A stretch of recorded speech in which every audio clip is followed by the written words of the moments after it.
Alright, ladies and gentlemen, welcome back to another video. Today, it's the end of Doordash.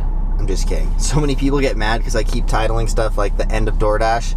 I don't know, I might do it again, but okay. Anyways, today, of course, I was doing my usual searching through the internet, seeing what's popping with Doordash, looking for ideas to talk about, because I've been asking you guys, what should I talk about? And I don't have any good topics to talk about, but today, we're talking about a good one. It's juicy. So, for those of you who don't know, there's been a class action lawsuit going on. People are suing Doordash for underpaying their independent contractors and subpar wages, basically.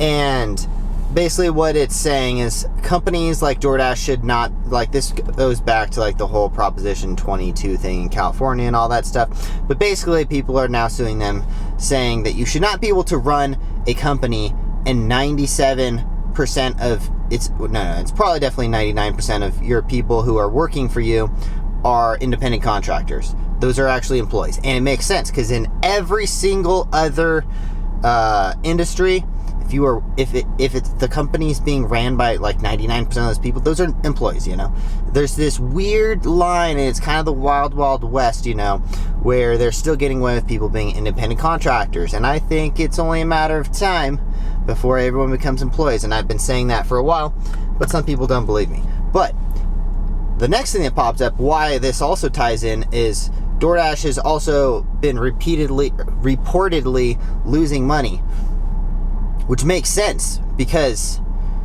for one, they're not charging very much. They should be charging more, let's be honest.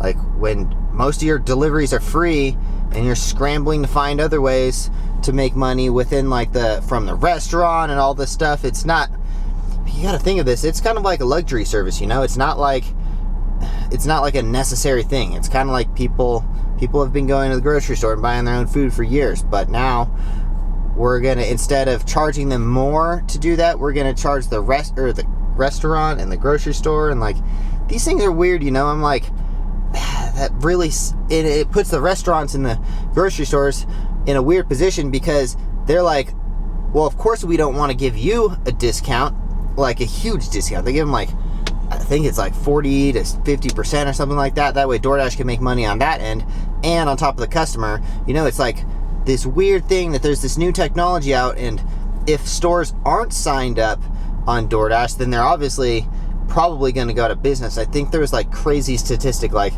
75% of stores that weren't signed up on Doordash went out of business over the pandemic, which of course they have to, you know. The delivery industry came in a weird time, a weird perfect time, to where they can get away with something like that. And basically what happened was the whole pandemic basically forced people to have to use the delivery services and stuff. So my predictions are, of course, I've been saying this for a while, everyone's going to be employees soon. It's only a matter of time. Two, let's talk about this before we get more into that. Let's talk about this lawsuit, because I think the lawsuit is really interesting, and of course it takes so damn long for a lawsuit to go through or any of this stuff, so it'll probably be years before this even ends. Like, we don't even know how long it's going to take. Even though federal, California, Illinois, Massachusetts law require DoorDash drivers to be classified as employees and receive the rights and protections employees get, Doordash continues to willfully misclassify them as independent contractors to reap the benefit of their work and maximize its profit, asserts class action lawsuit. I've seen a lot of comments lately saying, like, people were arguing about like whether or not we're covered as independent contractors. We are not covered. If you get into a car crash, you are screwed. You're ultimately screwed. I made a video on this. Someone got in a car accident. Their insurance wouldn't cover them because they didn't have business insurance. You have to have a different kind of insurance that covers you. Most of the time when you sign up for insurance, they ask you if you're doing rideshare, and if you say no and then you still are doing rideshare, then of course if you tell the cops and like you get caught doing rideshare or delivery or something like that, because you're turning your car into a business, you know, it puts you in a different position. Some insurances have it. I think State Farm has one, and I'm not sure. but you have to get certain insurance. If you crash, you're screwed. You are not going to be getting any money back from your car for sure, and DoorDash is not going to help you. So it's like DoorDash is like, they've monopolized and become such a, like, not just DoorDash, but all these delivery things. They've just become so necessary that they're kind of getting away with things they shouldn't normally be getting away with. Now, I, on the other hand, don't mind it, you know? Like, I'm like, yeah, sure, do it. Like, I don't want to be an employee, and I would not do the job if I was an employee. I straight up would not do it, you know? I enjoy it because it's, like, lucrative, you know? And you can do it whenever you want. It makes perfect sense for me. But a lot of people treat this as if they are employees, you know? A lot of people, when you go out and you dedicate, like, 4 to 6 hours of your time to just doing DoorDash, and you are only doing DoorDash, you're not an independent contractor at that point. You're an independent employee contractor. I don't know how to say that, but you are basically treating yourself as an employee, and you really should think of yourself as an independent contractor more. You know, you have to open yourself up to opportunities and other things and other ways of making money. Like, I've told so many people they should start a YouTube channel. I know there's been some people that started YouTube channels based off of mine, and I'm glad to see other people actually, you know, doing it. You know, the whole point of my channel is to help you guys, so that way hopefully your guys' life gets easier. And I'm sure, like, I've seen other people, like, what's the guy's name? Pedro started his channel's pretty new. I'm sure he's at least closing in on making money if he isn't yet. You know, there's like lots of other people who have started channels pretty recently who are making money, you know. So I think it's just a good way that everyone can kind of communicate with each other, and the more our drivers are all aware of what's going on, the better it's going to be. I don't know, like, I'm not saying we should unionize. Maybe we should, but I don't know. I probably wouldn't be a part of that. I would probably, if it got to that point, I would probably just stop delivery driving. I kind of already barely delivery drive as it is. I just like doing it when it's convenient, you know? Like, I'm at Whole Foods in the parking lot right now, waiting for my friend, and on the way back, I'm gonna get a DoorDash, you know, and go back to go back home, basically.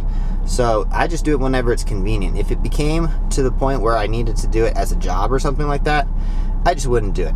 So anyways, this video was kind of sporadic and all over the place, but you know what it is. It's the Tanner Markley podcast, and I just ramble, and some people like the rambling and some people don't. Let's read a little bit more real quick. I think I got about 4 minutes left on this memory card. I really got to clear that thing. A typical shift begins when the dasher clicks a button on the DoorDash app. In order to be assigned orders for delivery according to the lawsuit, Dasher's tasks include driving we already know what DoorDash does, picking up, waiting for the food. The plaintiffs say the signed credit card, the red card, must be used to pay for the food.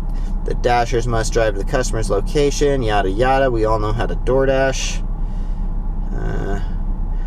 Dashers with low metrics are terminated. Yes, we do know that.